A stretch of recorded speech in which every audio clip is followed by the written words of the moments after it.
Olá, sejam bem-vindos a mais um encontro, a mais uma aula. A gente está falando de aspectos filosóficos da Bhagavad Gita. Hoje a gente vai falar do Yoga do Conhecimento. O Yoga do Conhecimento, ele aparece no capítulo 2 da Bhagavad Gita. E é considerado o capítulo 2 a síntese, ou seja, o resumo da Bhagavad Gita.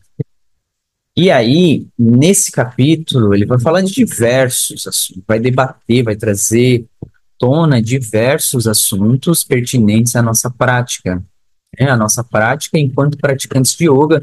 No nosso caso, a gente é praticante de Hatha Yoga, que é o yoga que usa o corpo físico, mas o Hatha Yoga ele vem com uma bagagem filosófica e muito dessa bagagem filosófica está expressa na Bhagavad Gita, que é considerado um épico, né? Na Índia é considerado um texto sagrado, assim como para os cristãos é a Bíblia, né? Para os judeus o Corão, e assim por judeus, os muçulmanos o Alcorão, e assim por diante. A gente vai perceber que são várias questões muito interessantes que tem ali, e hoje vai falar sobre a matéria e o espírito, nosso apego pela matéria não nos deixa perceber o nosso espírito. E dentro da Bhagavad Gita tem várias questões, vários momentos que, claro, é simbólico essa luta que ele está travando, né, que Arjuna está travando, é uma luta interna que pode trazer para a gente. Dentro dessa luta interna, esse capítulo 2, o capítulo 1, Arjuna perde suas forças, né? Ele começa a se questionar o porquê que ele estaria lutando com seus parentes, por que eu vou lutar com Bhima, com Drona. E Krishna questiona Arjuna, que Krishna questiona no sentido de que essa ignorância chegou até você, né? A ignorância significa não saber diferenciar a matéria e o espírito, não significa não saber diferenciar entre o perene e o perecível, aquilo que fica e aquilo que se vai, se transforma. E aí o corpo dele se transforma, a matéria ele se transforma. E todo momento e todo ciclo vai acontecer isso. E é isso que Krishna quer mostrar para Arjuna, nesses versos que eu escolhi para a gente discutir um pouco. E a gente vai seguir aqui para nossa aula não ficar tão longa. O que acontece? No verso 12, né, a gente vai estar sempre falando do capítulo 2, em verdade, nunca houve um tempo em que eu não fui, nem em que tu não foste, nem em que esses chefes não foram. Que ele está falando, né? Krishna está falando dos chefes, que são aqueles que Arjuna não quer enfrentar, aqueles que são seu parente, né? Nem tampouco nenhum de nós deixará de ser doravante, ou seja, nunca deixará de acontecer. Existe uma essência que vai retroalimentando essa ideia da matéria. Aí ele está falando nesse verso 12 para Arjuna que isso sempre vai acontecer, que isso sempre teve, a essência sempre está em tudo, sempre vai estar. E ele fala que o conhecimento é saber o que é matéria e o que é espírito. Quando a gente não consegue fazer essa diferença, a gente começa a criar apego, a gente começa a não perceber a nossa face divina dentro da gente.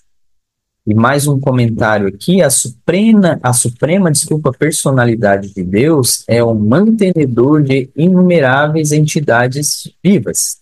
Mantenedor de inumeráveis entidades vivas. Claro que a gente está falando do arquétipo de Vishnu, né? Vishnu é que mantém. Então aqui deixa claro isso nesse comentário. A suprema personalidade de Deus também vive no coração de toda a entidade viva. Vai falar já no slide, e a gente já falou, o Jiva, né? Então, o Jiva é a alma individual que vive em todos os seres. Somente as pessoas santas que interna e externamente podem ver o mesmo Senhor Supremo conseguem de fato alcançar a paz eterna e perfeita. Que aqui no yoga a gente chama de moksha, né? Uma libertação. Então ele está falando que essas pessoas que sacralizaram o seu corpo e a sua mente, elas conseguem observar isso. Elas conseguem observar isso em sua forma plena. Quer dizer que a gente vai precisar ser santo, ou precisar virar uma seta, abandonar a nossa vida para um trabalho. Em alguma medida, nas nossas práticas, a gente consegue perceber que existe uma essência. O yoga é isso, né? União. Existe uma essência interna e que a gente está unido através dessa essência. O nosso ego acaba falando menos e a gente consegue enxergar a nossa essência de uma maneira mais plena. Ele, nesse comentário, ele expressa que pessoas santas, pessoas que levaram a esse patamar, conseguem enxergar isso na sua plenitude. Vamos para o verso 13. Assim como nesse corpo essência incorporada vive a infância, a juventude e a velhice, assim também ela obtém outro corpo após a morte. Ele está explicando porque Arjuna está com esse apego material ainda, né? Ele está com muito apego material e aqui o caráter reencarnacionista. Então a matéria ela vai estar sempre renascendo, cada vez em estados mais sutis. O homem sensato não se deixa confundir com isso. Um outro comentário: a essência incorporada é o si mesmo em seu aspecto imanente de espírito ou princípio vital, diva do ser vivente. Tudo vai ter, né, o derrim, a essência incorporada, é a parcela de Deus dentro da gente. A gente consegue sentir isso.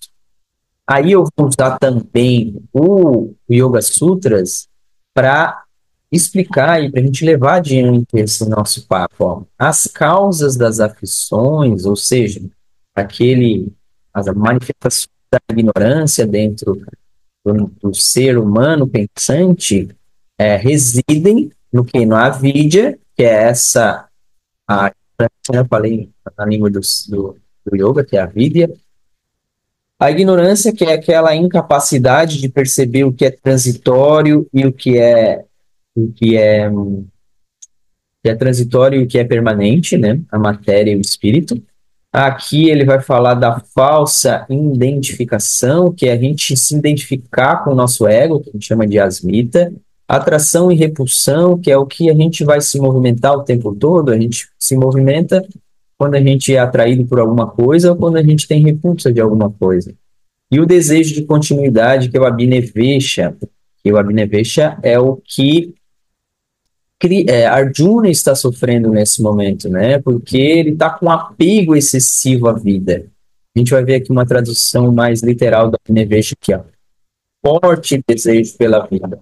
É realmente um desejo de continuidade, sendo que uma expressão de tamas, tamas a gente já estudou, né? Que é um dos gunas, o gunas que manifesta tamas, ele vai estar traduzido como o modo da ignorância, o modo daquele que não consegue perceber a matéria e o espírito. Então, o Abhinevesha está expresso em tamas, está expresso no modo da natureza. Aliás, no modo da ignorância, desculpa.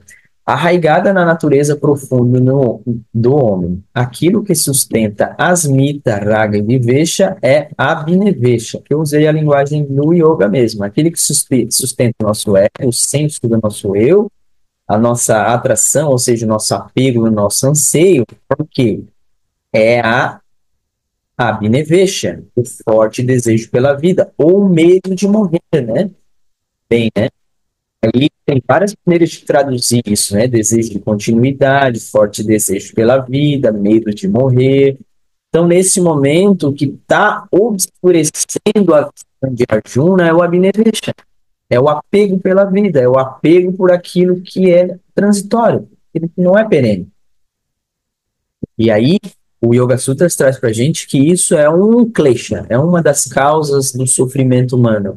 É uma das causas que faz o ser humano não dar um passo adiante ao seu espírito, não conseguir ver a essência incorporada em si mesmo, que é o Diva, porque ele não dá esse passo adiante, ele não consegue, ele é obscurecido por os seus anseios, os seus desejos, ele é obscurecido pelo ego, né? O nosso ego é, sim, fundamental para a nossa expressão enquanto seres incorporados e viventes, mas, porém, quando ele começa a trazer apegos, ele começa a trazer muitas manifestações de desejo, ele obscurece essa busca, né? Lembra que essa busca espiritual, a gente está vivendo um movimento denso de uma vida, mas estamos em busca de algo espiritual, seres espirituais vivendo uma experiência terrena. Essa é a tradução melhor para que a gente entenda essas ideias. E aí a gente vai continuar aqui. A infrutífera busca do homem por segurança e continuidade, por segurança e continuidade, para aquilo que está para sempre em estado de fluxo. A vidya é a fonte de Abhinivesha e é a expressão dos kleshas. Ou seja, traduzindo aqui, a vidya, né, a ignorância é a fonte, é aquilo que vai fazer a gente se apegar às coisas que são transitórias. Todos os apegos. Então, porque a gente tem uma ignorância espiritual. Aqui não está falando que a gente não sabe calcular, ou que a gente não lê, ou assim. Ele está falando de conhecimento espiritual, tá? Quando fala a vida, é isso aqui. E aí, quando a gente não tem esse conhecimento espiritual, essa visão mais ampla sobre a vida, é a fonte disso daqui. É a fonte do apego pela matéria. A gente acha que vai viver isso daqui, vai querer viver até 200 anos. Se inventasse uma injeção uma injeção para que a gente tivesse vida eterna, a gente entraria na fila, né? A gente não lidar bem com isso, né? Com esses apegos da transição, das transições. Imagina se a gente não dá com esses apegos das transições externas, o apego à vida, imagina os apegos internos, né? Os nossos vícios, as nossas manias, as nossas coisas que vão densificando cada vez mais a nossa espécie, ao invés de estar sublimando. Aí, a vidya é a fonte disso, né? A fonte desses apegos, a ignorância espiritual é isso. E aí ela se expressa através do que aqui, ó? Não, eu botei através dos kleshas, que são os sofrimentos. Então a vida fica muito sofrível, a gente não entende, a gente acha que a matéria dedica todo o nosso esforço para a matéria e dedica pouco ou quase nada para o espírito. Vamos lá no verso 14, então. Os contatos materiais, ou seja, sensações, ó filho de Kunti, de fato dão origem ao calor, ao frio, ao prazer e à dor, vêm e vão, e, portanto, são impermanentes. Suporta-os pacientemente, ó descendente de Bharata. Aí ele está falando disso que eu acabei de falar para vocês, né? De que tudo, essas polaridades, prazer e dor, calor e frio, e assim por diante, esses contatos materiais, eles são impermanentes. E aí, suportar pacientemente é uma expressão daquilo que a gente chama de ódias. Hoje a gente usa muito enquanto pratica yoga, Hatha Yoga, né? É o poder de resistência e capacidade de nos sustentar em todas as formas de esforço, tanto físico quanto mental. É esse suporte que gera o estado de contentamento. Lembra do contentamento? Que é um dos niyamas, uma das observações. É um suporte que gera o estado de contentamento com tudo o que temos, onde quer que estejamos. Aí, quando ele vai falar de ódias, ele vai falar dessa capacidade de transcender isso, capacidade de não querer apenas uma coisa, né? A gente vai querer que fique sol sem vento sempre, não existe isso, né? Então, quando a gente larga de mão esses apegos, a gente está exercitando ódias, a nossa capacidade de resiliência interna mesmo, tanto física quanto mentalmente. A nossa prática de Hatha Yoga ajuda muito a despertar ódias dentro da gente, a nossa capacidade de resistência, tentar todas as formas de esforço. Quando a gente pratica o ódias, pratica a meditação, pratica as asanas, a gente está entrando em contato, embora estamos em contato físico permanente através das posturas, estamos em contato internamente também, muita coisa desperta, muita coisa vem à tona durante uma prática de meditação e uma prática de asanas.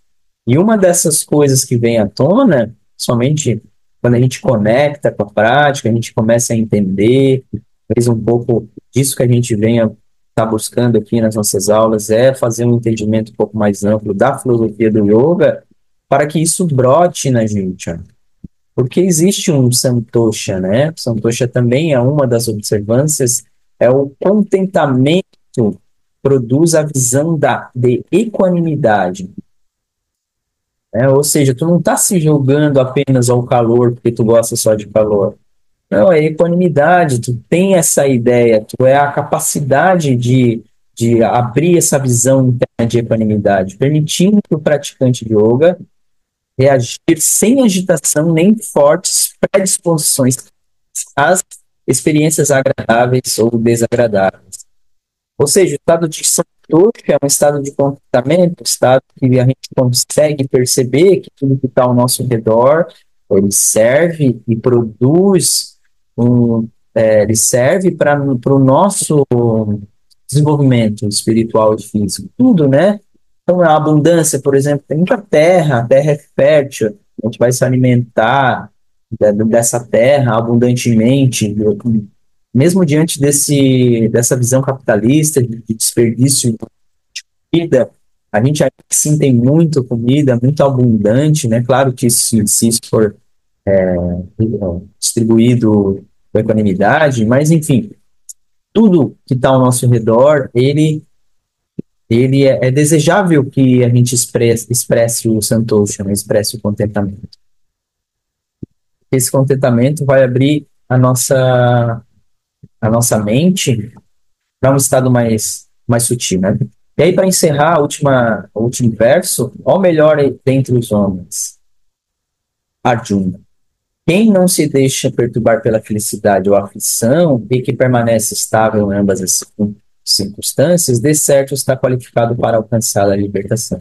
Ele está falando disso, né? De Ojas, está falando de capacidade de resistência, ele está falando de santosha, né? De contentamento, nesse verso 15, e aí ele traz algumas palavras, os pares de opostos são qualidades contrárias, como calor e frio, umidade e secura, que tendem a causar sofrimento, caso a gente se apega a isso, né? Não consiga transcender isso. E aí a visão de equanimidade é uma experiência que coroa todo o tipo de yoga, a gente chama de Sama Darshana, né? Darshana é ponto de vista e Sama é equanimidade. Então a gente viver e tentar expressar isso durante a nossa prática, seja ela qual for, é o quê? O que coroa todo e qualquer tipo de yoga, essa equanimidade. Para quê? A gente chama de libertação espiritual, que é o moksha, né? A transcendência da vida e da morte. Tá bom? Então, em resumo, esse bate-papo que a gente teve hoje, ele serviu para que a gente entenda essa ideia de equanimidade, de resiliência interna, para a gente lidar melhor com os nossos apegos, aquilo que precisa ser realmente combatido internamente, né? Quantas coisas a gente precisa estar ali igual o Arjuna, e quantas vezes a gente se vê igual o Arjuna, né? Com várias questões, né? Com a questão da procrastinação, a questão da fraqueza interna, onde a gente precisa realmente uma força maior para que a gente consiga acessar essa espiritualidade, esse estado sutil dentro da gente. E essa força maior no Bhagavad Gita é representado pelo Krishna, por Deus, a personalidade de Deus, que vai dando conselhos a Arjuna. E nesses versos que eu escolhi, esses conselhos são de resistência, de observação interna, de equanimidade, de contentamento, de saber diferenciar o que é transitório e o que é perene. Então, a gente escolheu aí 3, 4 versos e daria para a gente até levar mais adiante essa aula, mas para fazer uma aula mais sintética, deu para já expressar bastante coisa com a Bhagavad Gita. Imagina o quanto que tem nesse texto sagrado, né? E a ideia desse projeto é a gente, aos poucos, pegar um verso ou outro e ir entendendo isso. tá? Entendendo na nossa medida, é claro. Eu queria agradecer a presença de vocês, eu me despeço por aqui e até mais. Namastê.